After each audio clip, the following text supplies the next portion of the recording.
इस कार्यक्रम के पुण्यार्चक हैं श्रीमती माया जैन, पुत्र श्रीमान नितिन कुमार जैन, पुत्र वधू श्रीमती मोनिका जैन, कुमारी मिष्टी जैन, कुमारी धरा जैन, नाना नानी श्रीमती सुलोचना भगवान दास जैन, टीकमगढ़ दादा दादी श्रीमान दया चंद्र हीराबाई, सुपुत्र श्रीमान संजय रजनी जैन, बेटा श्रेयस, बेटी अदिति जैन, समस्त जैन परिवार सागर मध्य प्रदेश, श्रीमती नंदा चंद्र कुमार जैन सोनी, श्रीमती मयूरी गौरव जैन सोनी, सौरभ जैन सोनी, ओजस्व जैन, प्रतिष्ठान विशुद्ध ड्रग एंड सर्जिकल, अशोकनगर विशुद्ध drug and surgical Guna, Vantara fashion आशीर्वाद हॉस्पिटल रोड गुना मध्य प्रदेश, एडवोकेट श्री वीरेंद्र कुमार जी कठरिया एवं श्रीमती कुसुम राजकुमारी, पुष्पा, मंजू, सीमा, उषा, भूना, वंदना एवं समस्त कठरिया परिवार कुरवाई मध्य प्रदेश।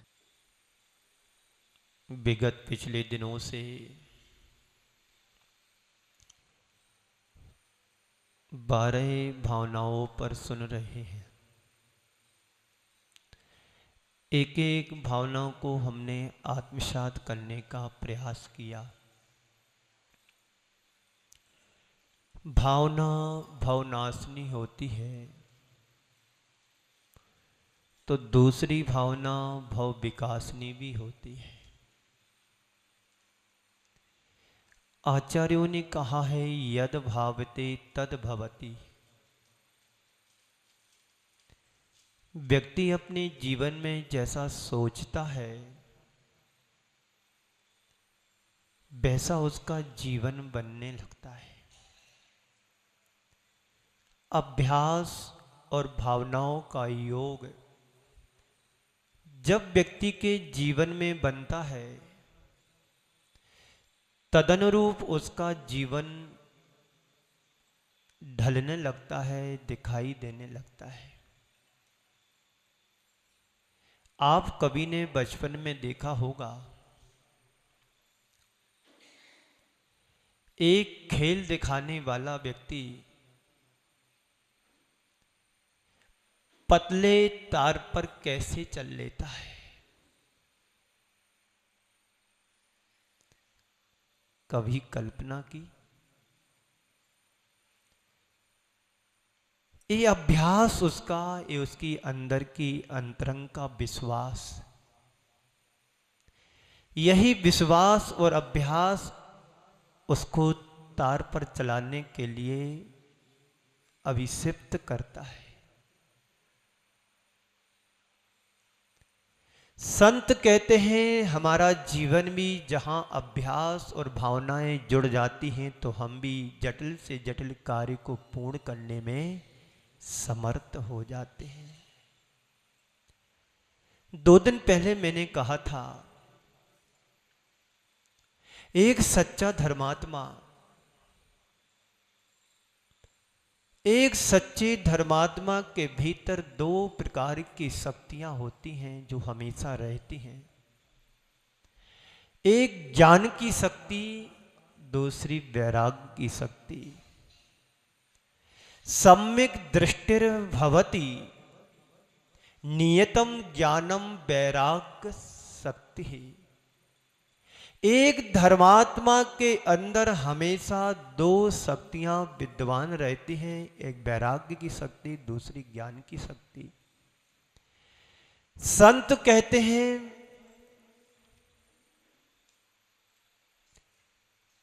ज्ञान के साथ वैराग्य को भी प्राप्त हमें करना चाहिए। ऐसा संसार में कोई भी प्राणी नहीं है जिसके पास ज्ञान ना हो। ज्ञान तो हर व्यक्ति के जीवन में किसी न किसी रूप में पाया जाता है।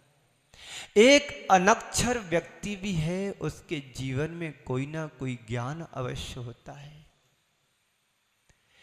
कल एक मासा पठारी से सनत कुमार जी आए हुए थे। उनका एक बेटा मतिमंद है, यानी उनसे अक्षर का ज्ञान भी नहीं है। स्कूल का उसने मुख भी नहीं देखा, लेकिन उसके हाथ में मोबाइल था। अब बताइए, ऑपरेट पूरा कर लेता है, कहां से फोटो खींचना है, कहां डालना है, क्या करना है। ये ज्ञान व्यक्ति के अंदर आया कहां से? उसके क्षयोसम तो नहीं है कि जो सच्चा ज्ञान उसे होना चाहिए, लेकिन ज्ञान किसी ना किसी रूप में व्यक्ति के अंदर पाया जाता है। जैसा कि अभी मैंने कहा था, स्कूल का मुख भी नहीं देखा, अनक्षर है, पुस्तक दोगे तो एक अक्षर भी नहीं पढ़ पाते, लेकिन वो अपने जीवन की दिनचर्या और व्यापार बहुत अच्छे से कर लेते हैं। बोलो ऐसा होता है कि नहीं होता है? करते भी लोग बड़े बड़े व्यापार कर लेते हैं। ये ज्ञान, बाहर का ज्ञान अलग होता है। संत यहां पर कहते हैं इस ज्ञान से कोई मेरा ताल्लुक नहीं है, मतलब नहीं है। इस ज्ञान के साथ वैराग्य को जोड़ोगे, ज्ञान तुम्हारे जीवन की दिशा को निर्धारित करता है। बोलो करता कि नहीं करता? इतना तो तुम्हें ज्ञान है कि मंदिर से कहां जाना, किसी दूसरे के घर में घुस जाते हो क्या? बोलो इतना तो ज्ञान है, यदि मुझे बीना जाना है तो कौन सी बस में बैठना है। इतना तो ज्ञान हमारे पास है कि अच्छा क्या है और बुरा क्या है। आत्महित हेतु विराग ज्ञान ते लखें आपको कष्टदान। बड़ी विडंबना है हम लोगों के साथ। जिससे आत्मा का कल्याण होना है, आत्मा का हित छिपा है, वो ज्ञान हमें कष्टदायी लगता है, दुखदायी प्रतीत होता है। आत्मा का हित जिसमें छिपा है, वो ज्ञान तुम्हें दुखदायी लग रहा है। आत्म हित हेतु विराग ज्ञान, आत्मा के लिए कल्याणकारी क्या है? तो ज्ञान और वैराग्य है। इसके बिना किसी भी जीव का कल्याण होने वाला नहीं है। तो ज्ञान है, ज्ञान के साथ वैराग्य भी होना चाहिए। तो ज्ञान तुम्हारे जीवन की दिशा को निर्धारित करता है और वैराग्य तुम्हारे जीवन को, जीवन की दशा को परिवर्तित करता है। अभी आप देख रहे हैं यहां पर किसका परिणाम है? वैराग्य से तुम्हारी जीवन की दशा परिवर्तित हो जाती है। तुम्हारे पास ज्ञान है, तुम कहां बैठे हो? बोलो आपके पास भी ज्ञान है और हम लोगों के साथ भी ज्ञान है। तुम्हारा ज्ञान वैराग्य से नहीं जुड़ा है तो तुम जमीन पर हो, और हमारे ज्ञान के साथ वैराग्य जुड़ गया तो आसमान में है। तो क्या हो गया? वैराग्य के बल पर हम अपने जीवन में आंतरिक रूपांतरण घटित कर सकते हैं। जो तुम्हें दिखाई दे रहा है, आप लोग भी ज्ञानवान हैं और ज्ञान के साथ वैराग्य जुड़ा है, तो दीदी कहां पर बैठी हैं? बोलो पार्टी पर बैठी ना। बंधुओं, अध्यात्म का जीवन एक बहुत बड़ा संग्राम है। साधारण व्यक्ति के बस की बात नहीं है, लेकिन ये बात अलग है कि साधारण व्यक्ति ही अपने जीवन में जब अध्यात्म प्रकट करता है तो असाधारण क्षमता का धनी हो जाता है। जितने भी हमारे आचार्य भगवान हुए हैं, कोई बड़े बड़े राजा महाराजाओं के बेटे नहीं थे। एक साधारण से परिवार में जन्म लेने वाले ही व्यक्ति रहे, खेती किसानी करने वाले रहे। आचार्य शांति सागर महाराज को देखो, आचार्य कुंद भगवान को देखो, आचार्य शांति सागर महाराज को देखो, शिव सागर, ज्ञान सागर, वीर सागर, ज्ञान सागर जी महाराज के बारे में तो ऐसा कहा जाता है कि उनके पास पढ़ाई के लिए भी पैसे नहीं थे। ऐसी विषम प्रतिकूल परिस्थितियों में उन्होंने ज्ञान को अर्जन किया, पढ़ाई की। जिस व्यक्ति के हृदय में, अंतरंग में ज्ञान को प्राप्त करने की ललक होती है, वो व्यक्ति कहीं ना कहीं से व्यवस्था बना लेता है, अपनी पढ़ाई पूरी कर लेता है।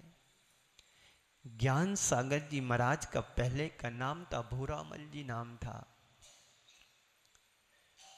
एक बार गया में बनारस से कुछ छात्र प्रोग्राम देने के लिए गए। वो सियादबाद महाविद्यालय के छात्र जी अपने बड़े भाई के साथ गया में व्यापार करने के लिए आए थे। परिस्थिति अनुकूल नहीं थी, आर्थिक मंदी के कारण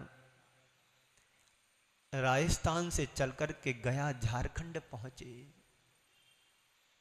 वहां पर एक दिन सियादबाद महाविद्यालय बनारस से छात्र वहां प्रोग्राम देने के लिए पहुंचे। देखा कि ये तो बहुत अच्छे विद्यार्थी हैं, ये कहां से आए? मालूम किया बनारस से आए।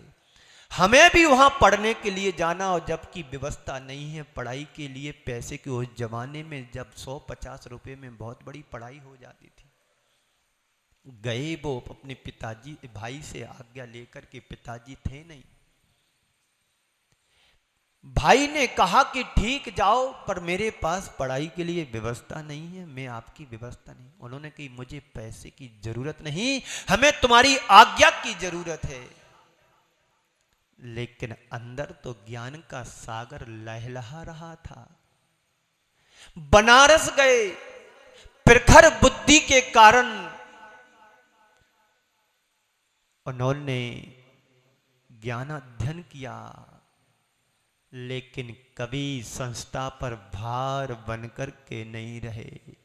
वहां पर जबकि छात्रवृत्ति की व्यवस्था थी, जो होशियार बच्चे होते थे, जो पढ़ने में बुद्धिजीवी होते थे, उनके लिए छात्रवृत्ति भी वहां से मिलती थी।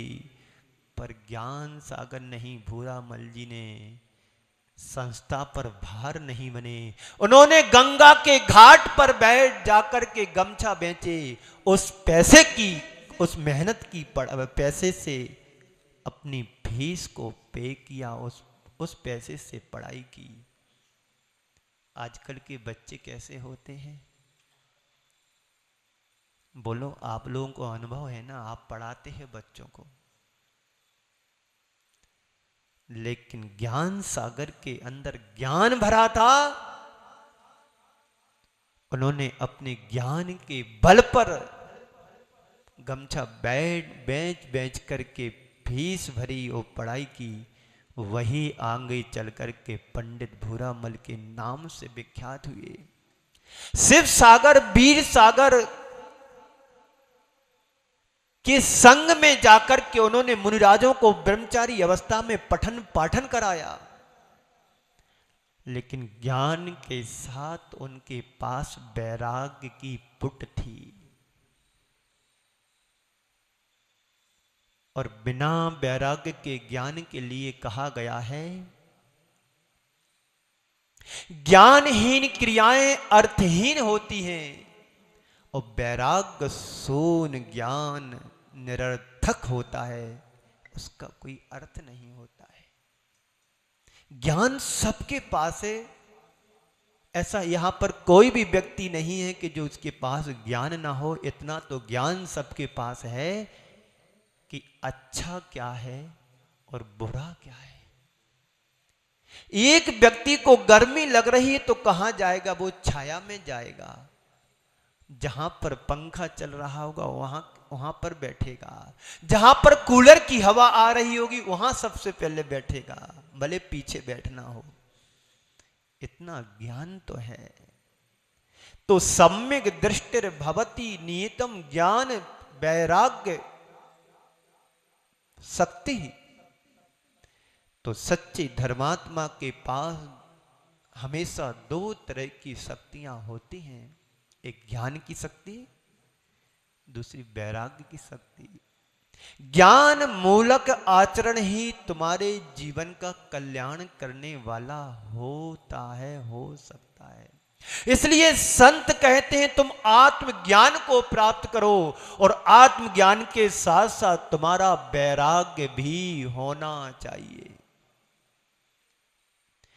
जितना जितना वैराग्य तुम्हारा अंदर से बढ़ेगा, उतना उतना तुम्हारे जीवन से आसक्ति नष्ट होगी, और कर्म निद्रा का मार्ग भी तुम्हारा प्रशस्त होगा। आचार्य कहते हैं ज्ञान मात्र से तुम्हारा कल्याण होने वाला नहीं है,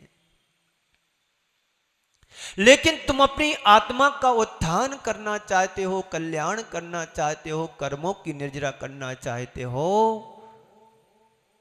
तो कर्म निर्जरा करने के लिए पहले वैराग्य को जगाओ। कर्म निर्जरा की बात केवल उन्हीं को समझ में आती है जिनके जीवन में ये लगता कि मैं बंधन में बंधा हूं।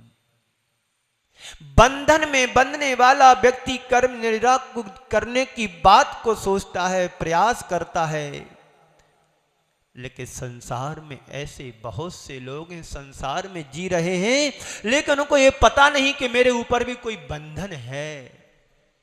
आप लोग यहां बैठे हैं, आप लोगों को लग रहा कि मेरे ऊपर कोई बंधन है?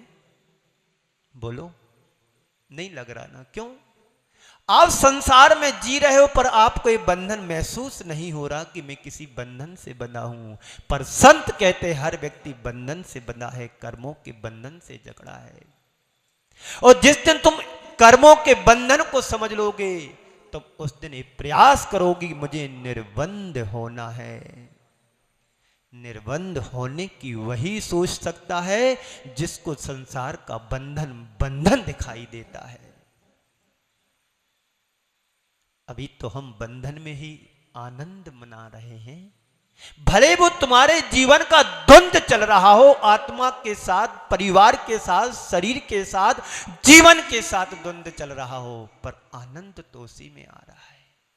इस कार्यक्रम के पुण्यार्चक थे श्रीमती माया जैन, पुत्र श्रीमान नितिन कुमार जैन, पुत्र वधू श्रीमती मोनिका जैन, कुमारी मिष्टी जैन, कुमारी धरा जैन, नाना नानी श्रीमती सुलोचना भगवान दास जैन, टीकमगढ़ दादा दादी श्रीमान दया चंद्र, हीराबाई, सुपुत्र श्रीमान संजय रजनी जैन, बेटा श्रेयस, बेटी अदिति जैन, समस्त जैन परिवार सागर मध्य प्रदेश, श्रीमती नंदा चंद्र कुमार जैन सोनी, श्रीमती मयूरी गौरव जैन सोनी, सौरभ जैन सोनी, ओजस्व जैन, प्रतिष्ठान विशुद्ध drug and surgical, Ashok Nagar विशुद्ध drug and surgical Guna, Vantara fashion आशीर्वाद हॉस्पिटल रोड गुना मध्य प्रदेश, एडवोकेट श्री वीरेंद्र कुमार जी कठरिया एवं श्रीमती कुसुम, राजकुमारी, पुष्पा, मंजू, सीमा, उषा, भूना, वंदना एवं समस्त कठरिया परिवार कुरवाई मध्य प्रदेश।